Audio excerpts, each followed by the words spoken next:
베이징 동계올림픽 개막식에서 등장한 한복을 둘러싸고 파장이 어디까지 이어질지 관심입니다.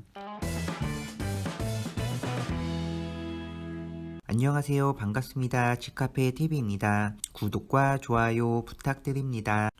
연합뉴스 등 국내 뉴스에 따르면 베이징 동계올림픽 개막식에 등장한 한복이 또 문제가 되어 여기저기 말이 많다고 하는데요. 이번에는 또 무슨 일일까요?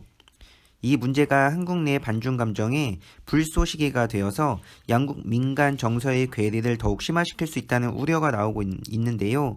여야 정치권이 중국에 대한 비판의 목소리를 냈고 정부까지 나선 모양입니다. 논쟁이 된 부분을 한번 따져보겠습니다. 한복은 지난 4일 밤 열린 베이징 올림픽 개막식에 오성홍기 개항 순서에서 등장했는데요. 중국학 민족의 옷을 차려입은 공연자들이 오성홍기를 개항대까지 운반하는 과정에서 한복을 입은 여성이 나타났습니다. 한복을 입은 여성은 중국의 56개 민족 중 조선족을 대표하는 것으로 설정된 공연자였다고 하는데요. 여기서 한국은 중국이 한복을 중국 문화로 간주하고 홍보한다는 여론이 형성되었습니다. 고구려사를 중국 역사로 편입하려 하는 중국의 동북공정을 떠올리게 하면서 중국의 한국 문화 역사 침탈이라는 비판이 나왔습니다.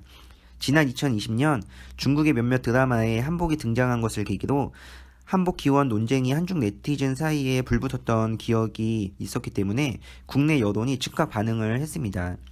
이번 일은 엄밀히 말해 중국이 한복을 자신들의 고유 문화로 직접적으로 주장한 것은 아닙니다. 황희 문화체육관광부 장관이 베이징 현지에서 기자들과 만나서 외교적으로 항의할 계획을 묻는 말에 그럴 필요까지는 현재 생각 안 하고 있다고 답한 것도 이런 점을 고려한 것으로 풀이됩니다. 당시 일부 중국 네티즌은 한복은 명나라 복식을 근거로 개량한 것이라면서 한복의 기원이 명나라라는 억지 주장을 펴서 국내 네티즌들의 반발을 불러일으켰는데요. 한국에서 이번 일을 중국의 문화 침탈로 보는 시각이 우세하지만 중국에서는 소수민족 정책 프레임이 작동했다고 보고 있습니다. 하나의 중국 원칙을 절대시하는 중국 정부가 올림픽을 계기로 55개 소수민족의 통합을 강조하는 차원에서 각 민족별 의상을 입은 공연자를 내세웠고 그 맥락에서 한복이 등장했다는 것입니다.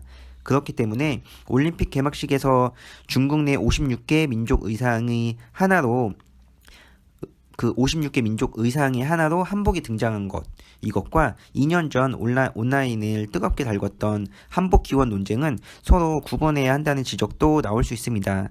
자료에 따르면 조선족 총 인구는 170만 명으로 14억 인구 중에 소수민족으로 적지 않은 비중을 차지하고 있습니다. 소수민족을 표현하는 내용을 개막식 프로그램으로 아예 넣지 않았다면 모를까 조선족을 의상으로 표현하면서 한복 외에 다른 대안을 찾기 어려웠다는 것이 중국 측 인사들의 시각이라고 합니다. 중국 내 170만 조선족들 중 많은 조선족들이 여러 행사에서 한복을 입고 우리의 문화라며 자랑스러워하는 모습을 많이 보았습니다. 당시 그들이 자랑스러워했던 우리의 문화는 바로 대한민국의 한복이라고 생각했습니다. 준비해드린 정보가 좋았다면 구독과 좋아요도 눌러주시길 부탁드립니다. 감사합니다.